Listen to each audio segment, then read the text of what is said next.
Olá, sejam bem-vindos a mais uma palestra. Primeiramente, gostaria de agradecer o convite a participar dessa Jornada Internacional de Direito, que ocorre nesses dias 26 a 28 de junho. Aproveito para parabenizar a iniciativa da organização do evento de transformar isso, em prol do Rio Grande do Sul, tendo em vista tudo que aconteceu no último mês. Mas nessa minha palestra, a proposta aqui é abordar a relação nas cidades e a relação que ocorre entre o direito internacional e o patrimônio cultural. Então, me apresentando, meu nome é Jerusa, eu sou doutoranda, mestre em Direito pela UX, graduada também em Direito na UX. Atualmente sou bolsista CAPES, e no mestrado também eu tive essa oportunidade. Eu sou ex-assessora de magistrado no TJRS, também sou professora e advogada. Deixo aqui os meus contatos para quem tiver interesse em conversar um pouquinho mais sobre o assunto e também sobre a pós-graduação em si, se tiver interesse de iniciar a sua trajetória no mestrado ou no doutorado. Bom, a minha fala aqui é intitulada Patrimônio Cultural, para as cidades sustentáveis. Então, a minha fala aqui pretende ser só um pontapé inicial para despertar o interesse das pessoas, sobre esse tema, sobre essa relação, para que a gente veja as cidades sob as lentes do patrimônio e da sustentabilidade.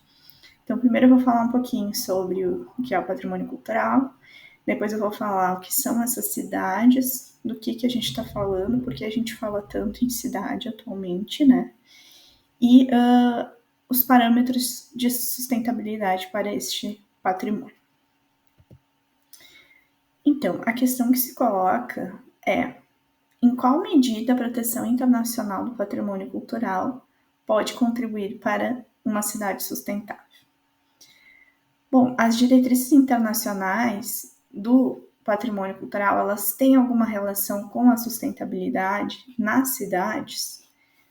E aqui a gente coloca a cidade não no sentido totalmente isolado do contexto rural, mas é porque, em razão da sua crescente e, digamos assim, irreversível urbanização que nós vamos ver, Então, aqui eu coloquei um exemplo de um patrimônio que era uma estação de trem, localizada em Paris, e que hoje é um museu muito importante, que é o Museu d'Orsay, em Paris.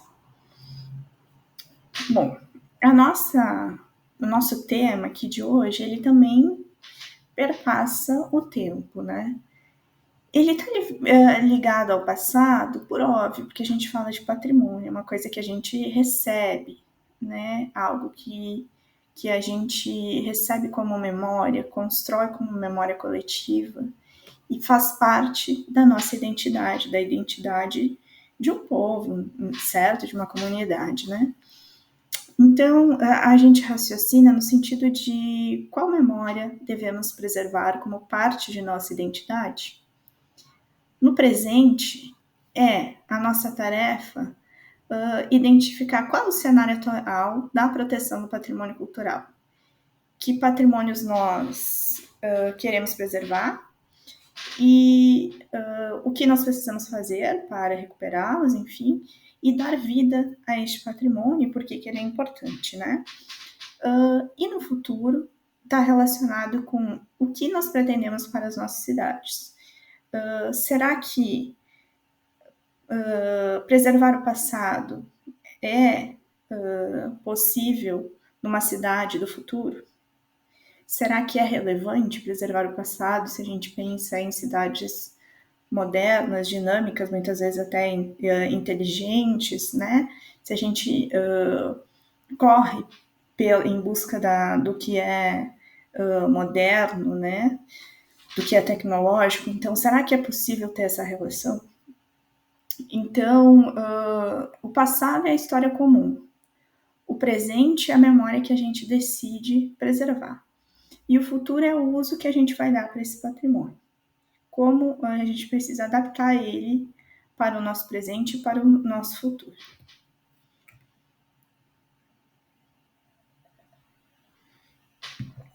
Então, aqui, continuando o nosso debate, em se tratando de direito internacional propriamente dito, não é qualquer negócio jurídico, qualquer tratativa, uma negociação envolvendo, por exemplo, empresas em âmbito internacional. Aqui a gente está falando de algo mais específico. A gente está falando de documentos internacionais que são firmados por países e por organizações internacionais. Então é algo um pouco mais específico, né? E muitas vezes esses documentos eles têm caráter cogente e aplicável, ou seja, o país assina e se compromete e este documento ele passa a integrar a normativa deste país e eles têm força obrigatória. E aí, caso o país não cumpra o que foi estabelecido, o país acaba respondendo nas autoridades competentes em nível internacional, né? Então, aqui nós temos inúmeros documentos, tanto aqueles que abordam especificamente os direitos humanos, que são os mais relevantes, mais conhecidos, né? Como a Declaração Universal dos Direitos Humanos, que, de alguma forma, também tangenciam a questão da cultura e das cidades, né? Temos também tratados sobre e declarações sobre o direito à cultura propriamente dito, o direito às pessoas exercerem a sua cultura, manifestarem. Mas também nós temos direito ao meio ambiente. Então aqui nós temos outros inúmeros tratados, né, acordos também, como o Acordo de Paris, por exemplo, né, protocolos como o Protocolo de Kyoto, que tratam mais especificamente da matéria do meio ambiente. Mas isso não quer dizer que essas matérias sejam totalmente desvinculadas entre si, né? Porque ao proteger o patrimônio físico, digamos assim, material, nós estamos a proteger o direito humano a exercer a cultura, né? E no âmbito do patrimônio cultural, nós temos algumas normas, então, específicas sobre esse tema. Um dos primeiros documentos foi a Convenção sobre o Direito Autoral de Obras Literárias e Artísticas, em meados de 1800. Então, com o avanço, né, da produção literária, da editoração, da venda de livros, se pensou muito sobre essa questão do direito dos artistas e dos autores sobre suas obras, né? Mas aqui, pensando a cidade em si, a gente tende a vincular mais com o patrimônio físico, né? Depois a gente vai ver um pouco essa diferença. Então, na questão do patrimônio físico, material, essa preocupação ela surgiu mais no contexto do pós-Segunda Guerra, com a destruição gigantesca, né, de muitos patrimônios. E então vem com a Liga das Nações, que dá subsídio para o surgimento da ONU, né? E na ONU em si, ações específicas vinculadas à educação, à ciência e à cultura, que é a Unesco em si, né? Então, em 46, a criação da Unesco. Temos também outras organizações internacionais que não são propriamente ditas de direito, elas são de nível internacional, mas elas são institutos formados por técnicos, experts, né, que estudam o tema e acabam estabelecendo parâmetros ou algumas diretrizes, recomendações que podem ser aplicáveis ou não pelos estados. E essas instituições elas servem até muitas vezes como consulta, né, em caráter consultivo ou de apoio à Unesco, por exemplo, que é o ICC-RUM, que é o International Center of Study of Preservation and Restoration of Cultural Property, e o ICOMOS também, que é o International Council on Monuments and Sites, e nós temos também a IUCN, que é mais na questão da conservação da natureza. E nesse contexto de pós-guerra, então, um dos primeiros documentos com nível de caráter cogente, obrigatório, que faz lei, digamos, entre as partes, foi a Convenção de Haia para a proteção dos bens culturais em caso de conflito armado. E depois disso nós temos inúmeros outros temas, né? Desde até mesmo o patrimônio subaquático, por exemplo, como se dá a proteção dele, qual é a responsabilidade dos países, partes, né? Então, e até mesmo a consideração do patrimônio na questão cultural. Nós temos também essas recomendações técnicas que eu falei, que são desses órgãos de técnicos em nível internacional. Então, de diversos países, os técnicos estabelecem parâmetros, recomendações que podem ser acatadas ou não, né? As mais importantes são a Carta de Atenas e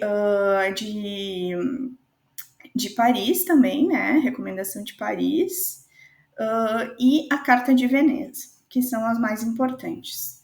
Então, são recomendações técnicas que no começo elas tinham um caráter mais assim de restaurar, recuperar aquilo que havia sido degradado e retornar aquele bem ao estado, digamos assim, original dele, né?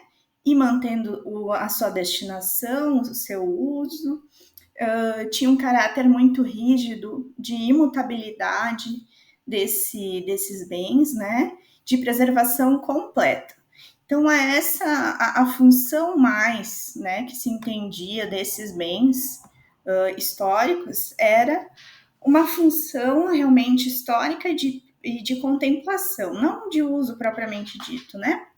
Mas depois se entendeu que o bem ele não pode ser olhado de forma isolada. Então se passou a pensar na sua conservação, mas também na sua adaptação, a adaptação à realidade, a visualizar um entorno, como que esse bem vai se relacionar com o seu entorno, o que existe ao redor dele, qual pode ser a função dele adaptada à realidade daquele local, né? Porque muitas vezes alguns bens a sua função não pode ser mantida. Eles possuem um valor histórico de simbologia, mas a sua função original ela não pode ser mantida. Como, por exemplo, um cais abandonado ou desativado, ou uma empresa, um abatedouro, né, por exemplo, que agora está no meio da cidade, num local que não é propício mais para aquele tipo de atividade, que não segue mais as regulamentações, então seu uso vai ser adaptado, vai ser diferenciado, mas protegendo aquele patrimônio, né? Então se pensa mais agora em inserir esse patrimônio na vida moderna, nas múltiplas funções, em utilizações compatíveis, levando em consideração sempre o social, o econômico e a identidade local, certo? Mas a gente não tem apenas o patrimônio físico edificado, os museus, por exemplo, os monumentos, as igrejas com valor cultural. A gente também tem aquilo que é imaterial, E antes se pensava muito no imaterial totalmente separado do material, mas muitas vezes o patrimônio imaterial se manifesta também de forma física, né? Então, nós temos aquilo que é tangível, aquilo que é palpável e também aquilo que é intangível. Então, nós temos os conhecimentos, os saberes que são passados de geração em geração, né? Mas nós também temos as práticas que é possível se identificar materialmente, né? É a construção, é a elaboração de uma cerâmica, ou é a forma de fazer algum alimento, ou é a sabedoria no sentido da relação com o meio ambiente, com o entorno, ou no cuidado de uma doença, né? No tratamento de uma doença. Então, a gente tem o patrimônio nas suas várias e inúmeras dimensões. Então, hoje, para se ter um levantamento quantitativo, para elaborar políticas direcionadas, né, a gente sim faz uma divisão. Mas isso não significa que esses patrimônios sejam totalmente isolados entre si e que não haja uma relação. Há sim uma relação entre eles, né? E eles se manifestam de diferentes formas e, e tem muitas vezes o patrimônio material ele vai sempre também ter um valor intangível em si, porque a qualidade de ser um patrimônio é algo convencionado pela sociedade, né? Que a gente convenciona como um portador de referência, identidade, um portador de valor, né? Só que todos esses tipos de patrimônio e até de serviços culturais, né, que decorrem deles, eles se manifestam nas cidades, né? E hoje, por que se fala tanto em cidade? Porque a gente sabe, isso é sabido há muito tempo, que a maior parte da população mora nas cidades, nos centros urbanos, né, na parte urbana e não rural. Então, se estima que até 2050, 2/3 de toda a população vão viver nas cidades. Então, a gente está falando de 6,5 bilhões de pessoas. As cidades, elas ocupam apenas 3% da superfície, né? Mas representam 80% do consumo de energia. Só que nem todo mundo vive naquela cidade e com os seus direitos básicos, o direito à água, uma habitação, ao lazer, à moradia, né?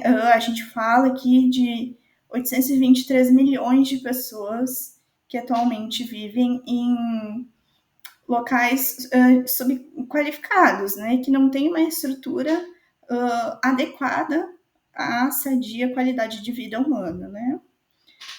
Então, é na cidade a cidade é o locus da cultura e do meio ambiente, porque meio ambiente a gente não fala só de florestas, de locais isolados, né? Aquele meio ambiente de conservação, de contemplação. É um meio ambiente que a gente se relaciona com ele, né? Só que as cidades, elas concentram essas disputas. Então, a gente tem gente que quer o avanço, a modernização, mas acaba esquecendo de valorizar o patrimônio cultural. E, de outro lado, nós temos pessoas que que querem preservar tudo e não querem adaptar às necessidades atuais.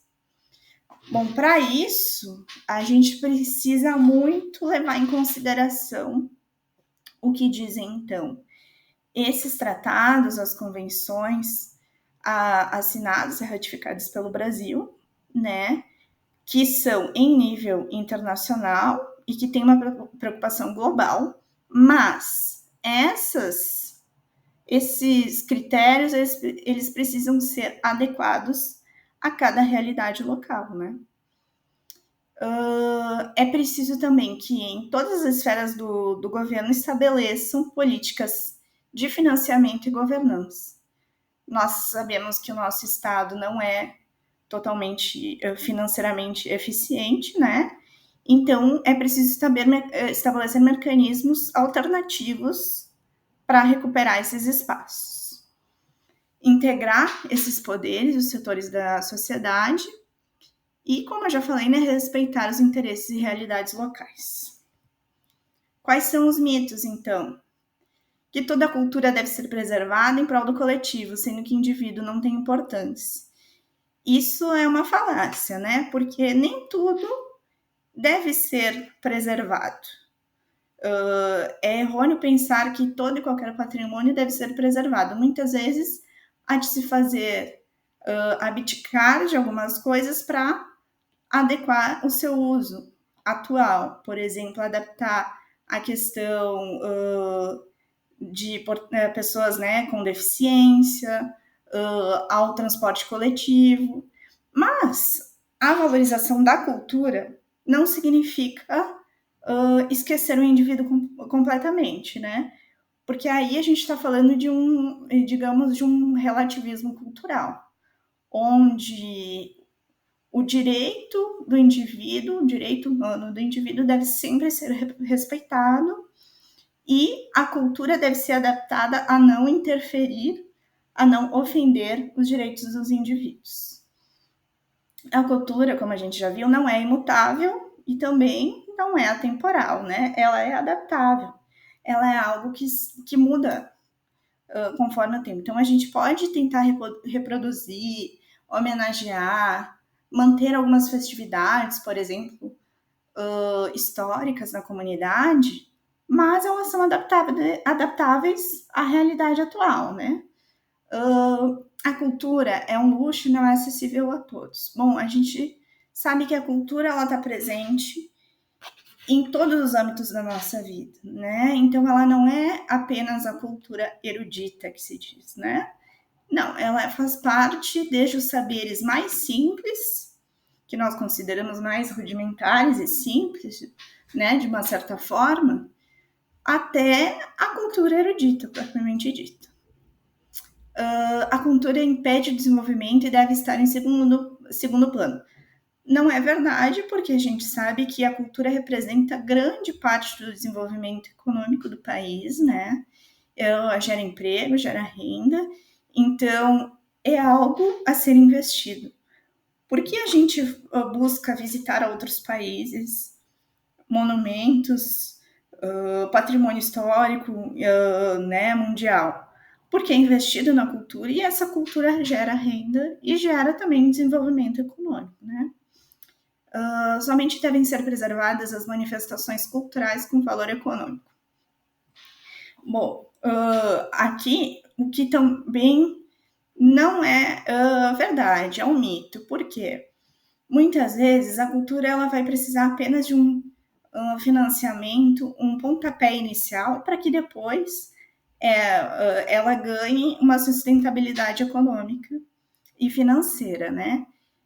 Então, é difícil mensurar de uma forma imediata, muitas vezes, o investimento na cultura, mas ele sempre é retornável, né? Bom, e de que forma a gente vai estabelecer isso e estabelecer a proteção do patrimônio, né, nas cidades? Bom, a gente precisa utilizar como parâmetro e como princípio o desenvolvimento sustentável. Isso não significa que a gente vai proteger todo e qualquer patrimônio, qualquer manifestação cultural. Isso não significa que a gente vai impedir o desenvolvimento econômico. Na verdade, justamente conciliar todas esses diferentes interesses, né? Então, o patrimônio cultural, ele perpassa as 3 dimensões da sustentabilidade, ou seja, se a gente pensa no meio ambiente, o Brasil é detentor de 20% da biodiversidade do planeta. É o maior país mega biodiverso do planeta, né? Ou seja, a maior variedade de espécies, a variedade genética está no Brasil. As políticas e os saberes muitas vezes estão em consonância ao meio ambiente. Isso significa que os saberes de como cultivar alguns alimentos, né, o extrativismo. Esses saberes tradicionais, eles são considerados simples, rudimentares, mas eles também acabam sendo fonte para a pesquisa científica. Então, o patrimônio cultural ele está presente, está vinculado ao meio ambiente desde o extrativismo, passando até pela agricultura familiar, até a bioeconomia. Outro ponto. No Brasil, né, a economia de cultura e de indústrias criativas contribuem com 33% do PIB brasileiro, ficando à frente da indústria automotiva e um pouco atrás da indústria da construção. Esses são dados do Itaú Cultural em 2020. O patrimônio cultural, na sua dimensão social, representa a memória coletiva da sociedade, a identidade da sociedade, né? Representa o lazer e a cultura, que são aspectos da qualidade de vida, e como a gente já disse, gera emprego e renda. Esse tema é, inclusive, uma das metas dos 17 Objetivos para o Desenvolvimento Sustentável, está vinculada ao ODS 11, né?